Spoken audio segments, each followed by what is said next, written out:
ये कहानी है अमन की। 13 साल का एक बच्चा जिसके पास ना अच्छे कपड़े थे ना अच्छा बैग, लेकिन दिल साफ था और सपने बहुत बड़े।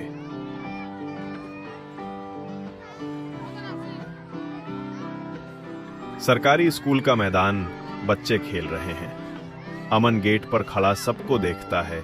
उसके पास गेंद नहीं होती, इसलिए खेल में शामिल नहीं होता। क्लास शुरू होती है। अमन हमेशा की तरह आखिरी बेंच पर जाकर बैठ जाता है। कोई उससे बात नहीं करता क्योंकि उसे गरीब बच्चा मानते हैं। इस दुनिया में कुछ बच्चे आवाज नहीं उठाते, इसलिए पीछे छूट जाते हैं। रीमा मैडम पहली बार क्लास में आती हैं। सब बच्चे खड़े होते हैं, लेकिन अमन उठते उठते देर कर देता है। बच्चे फिर हंसते हैं। रीमा मैडम पूरे क्लास को देखती हैं, लेकिन उनकी नजर आखिरी बेंच पर अटक जाती है। वो पूछती हैं, तुम पीछे क्यों बैठते हो? अमन धीरे बोलता है, मुझे कोई बैठने नहीं देता मैडम। क्लास चुप हो जाता है। मैथ का छोटा सा टेस्ट होता है। सब बच्चे कॉन्फिडेंट होते हैं। अमन डरता है। टेस्ट खत्म होने के बाद रोहित कहता है, अमन, तू 0 ही लाएगा, देख लेना। अमन घर लौटता है। छोटा सा कमरा, टूटी चारपाई, एक चूल्हा। उसकी मां सिलाई करते करते थक चुकी होती है। वो पूछता है, माँ, मैं अच्छा पढ़ूंगा तो क्या कुछ बदल जाएगा? मां मुस्कुराती है। बिल्कुल बदलेगा बेटा, पढ़ाई ही तुम्हारा हथियार है। दोनों की आंखों में उम्मीद और दर्द दोनों हैं।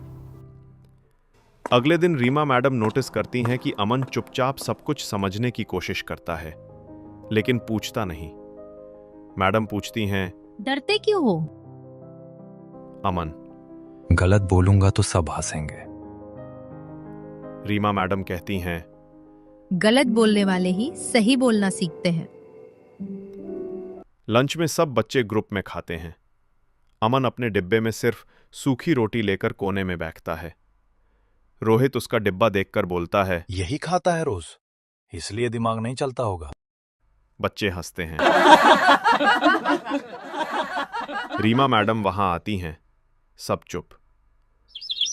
स्कूल के बाद मैडम अमन से अकेले मिलती हैं। वो उसे एक किताब देती हैं। ये किताब पढ़ना और याद रखना, मैं तुम्हारे साथ हूँ।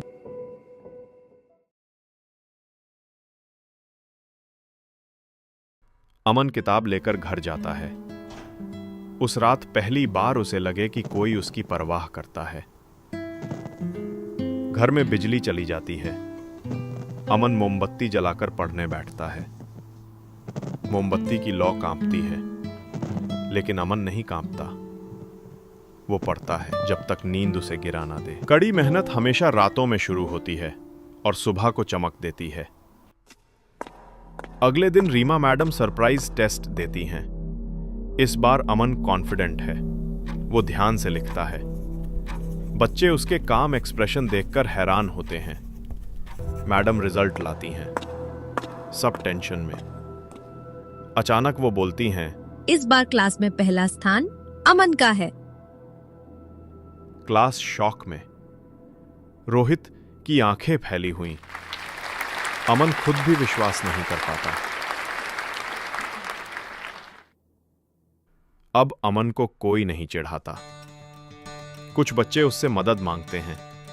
वो सबको सिखाता है, शांत और धैर्य से।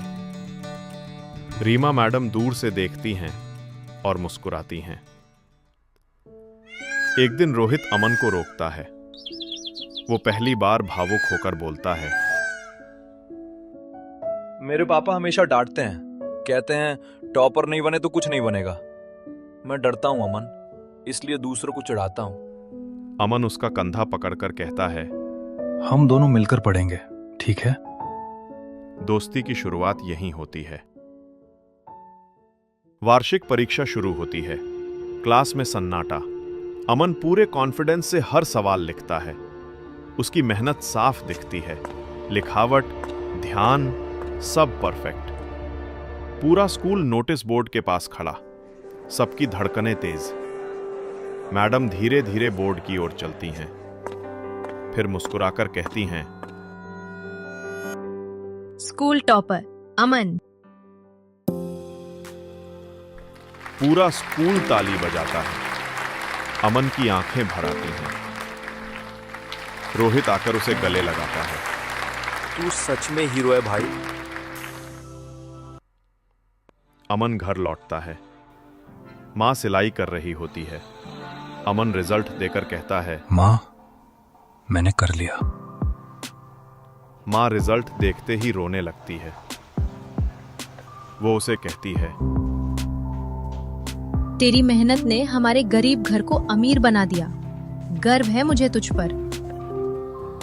अमन, उसकी मां और उनकी छोटी सी दुनिया अब उम्मीद से भरी है।